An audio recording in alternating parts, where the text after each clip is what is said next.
되게 맛이 괜찮은 두 종의 커피들을 교배를 했기 때문에 되게 괜찮은 커피가 나올 것이다라고 기대를 많이 했나 봐요.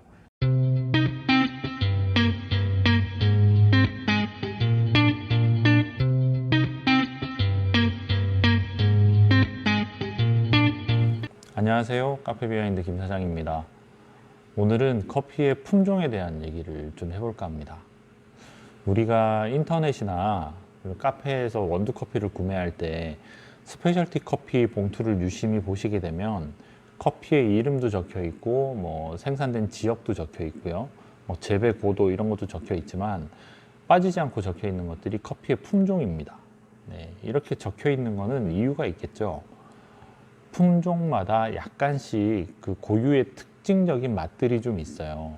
항상 동일하게 나는 것은 아니지만 그래도 품종을 좀 이해하시면 우리가 커피를 선택하실 때 약간 도움이 되실 수 있을 것 같아서 오늘은 커피의 품종에 대한 얘기를 좀 드려볼까 합니다. 가장 크게는 아라비카, 로부스타, 리베리카 이렇게 세 종류가 있다고 하죠. 근데 우리가 일반적으로 쉽게 먹는, 우리가 카페나 이런 데서 먹는 커피들은 대부분 다 아라비카라고 보시면 돼요. 전체 커피 생산량의 한 70% 이상 정도가 아라비카고요. 그냥 우리가 아는 웬만한 커피는 그냥 아라비카다 라고 이해하시면 됩니다. 로부스타 커피는 옛날에, 지금도 그렇지만 믹스 커피의 재료로 많이 쓰여요. 쓴맛이 좀 강하고요. 되게 이렇게 과일의 향기나 산미, 좋은 산미를 가지고 있지는 않고 우리가 구수한 느낌의 커피에는 이 로부스타를 약간씩 블렌딩해서 쓰기도 해요. 되게 나쁜 커피라고 얘기할 수는 없고요. 특징이 다른 커피다라고 이해하시면 됩니다. 리베리카라는 커피는 저도 본 적은 없어요. 저도 본 적은 없는데 생산하기도 힘들고 맛도 없고 그래서 상업적으로는 크게 의미가 없다고 합니다. 그래서 그냥 크게는 아라비카, 로부스타 이렇게 두 가지 종류 이해하시면 될 것 같고요. 오늘 제가 드릴 얘기는 아라비카 내에서 다양한 품종들을 좀 설명을 드려볼 거예요. 네, 에티오피아와 예멘에서 커피가 인도네시아 자바섬으로 갔다가 다시 엔틸러스 제도, 대서양에 있는 엔틸러스 제도의 마르티니크 섬으로 가서 대서양에 커피가 뿌리 내리게 되죠. 이렇게 최초로 에티오피아와 예멘의 커피나무가 이동된 이런 커피들을 티피카 종이라고 부릅니다. 지금 제가 말씀드린 그 지역에는 이 티피카 종이 되게 많이 자라고 있어요. 인도네시아라든가 엔틸러스 제도에 있는 쿠바, 자메이카, 아이티, 도미니카 이런 나라들에서 많이 자라고 있고요. 그리고 하와이의 유명한 하와이 코나 그리고 파푸아뉴기니 이런 지역에서도 티피카 종이 좀 주류로 잘 자라고 있어요. 섬 지역이라서 이렇게 좀 그 형질이 잘 보존되는 것 같아요. 그 유명한 자메이카 블루 마운틴도 사실은 이 티피카 종에 해당을 합니다. 네, 이런 티피카 종이 프랑스, 지난번 영상에서 말씀드렸던 동아프리카에 있는 작은 섬인 부르봉 섬에 이식을 하게 되죠. 근데 여기서 돌연변이가 한번 일어나요. 그래서 부르봉 섬의 이름을 따서 부르봉종이라고 부르고 영어식 표기로 버번종이라고 이름을 붙이게 됩니다. 이 버번종이 티피카종보다는 약간 키우기가 편해서 버번종을 이렇게 여러 군데로 심게 되죠. 가장 대표적으로 아프리카 지역, 중앙아프리카 지역, 케냐, 탄자니아, 우간다, 부룬디 이런 지역의 커피들은 지금도 버번종이 많습니다.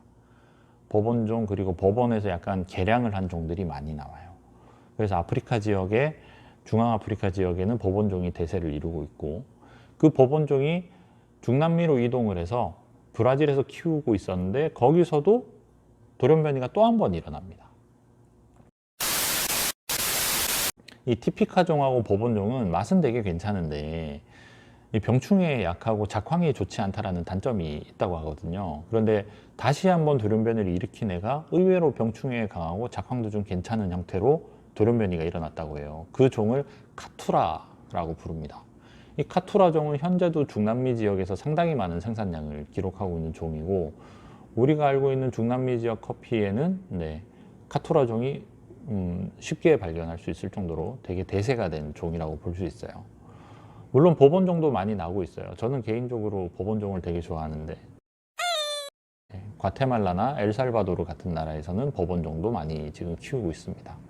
브라질에서도 많이 키우고 있고요. 네. 이렇게 자연적인 돌연변이로 종이 변화된 경우도 있고요. 인공적으로 이렇게 교배를 해서 만들어낸 종들도 있습니다. 맨 처음에 말씀드린 티피카랑 버본이랑 교배를 시켜요. 되게 맛이 괜찮은 두 종의 커피들을 교배를 했기 때문에 되게 괜찮은 커피가 나올 것이다라고 기대를 많이 했나 봐요. 그래서 그 커피 이름이 신세계입니다. 살려는 드릴게. 문도노보라고 불러요. 근데 의외로 신세계는 아니었다라는 평가가 좀 있죠. 그래서 이 문도노보를 다시 한번 카투라와 교배를 시켜봅니다. 그래서 생겨난 애가 카투아이라는 애예요.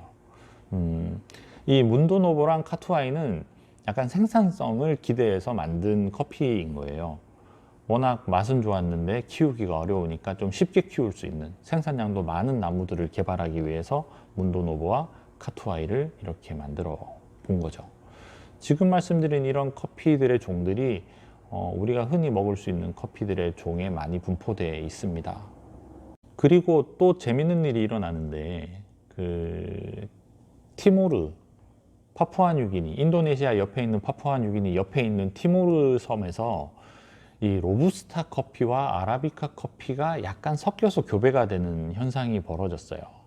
그래서 그것을 하이브리드 티모르라고 부르는데 이 커피를 잘 개량을 다시 해본 거예요. 다시 카투라 종이랑 이렇게 다시 교배를 시켜봤더니 교배가 된 거죠. 그렇게 해서 나온 커피가 카티모르라고 하는 커피거든요. 이 카티모르는 약간의 로부스타의 특징을 가지고 있어서 약간 구수한 느낌도 느낄 수 있고 대신 로부스타만큼 키우기가 더 편해졌어요. 로부스타는 저지대에서 키우기도 편하고 병충해에도 상당히 강한 종이거든요. 근데 아라비카 종의 맛을 가지고 로부스타의 재배 환경에 적응하는 그런 커피가 카티모르 종이 이렇게 만들어진 거예요. 이 카티모르 종은 어디에서 지금 가장 많이 이렇게 재배가 되냐면 콜롬비아에서 재배가 됩니다. 물론 이제 콜롬비아에서 카티모르라는 이름으로 딱 재배하진 않고요. 콜롬비아에 넘어와서 콜롬비아의 토양과 어떤 기후 환경에 또 다시 한번 변화를 해서 우리가 원두 커피 이름을 보면 콜롬비아 카투라, 콜롬비아 뭐뭐뭐, 콜롬비아 뭐뭐뭐 이런 식으로 붙어 있는 이름들의 커피를 가끔 볼 수 있거든요. 그 커피들은 이렇게 카티모르에서 시작된 콜롬비아 종으로 이해하시면 좀 편할 거예요. 맛은 약간 고소하고 구수한 느낌이 강하고 산미나 이런 부분은 약간 좀 떨어지는 그런 느낌의 커피다라고 보시면 돼요. 그래서 콜롬비아 지역의 커피가 약간 다른 지역의 커피하고는 좀 다른 특징을 가지고 있다라는 거고 그 이유는 이 카티모르 종이 콜롬비아에 이식돼서 활발하게 이렇게 자라게 됐기 때문에 그렇다라고 이해하시면 됩니다. 오늘 말씀은 여기까지 드리겠습니다.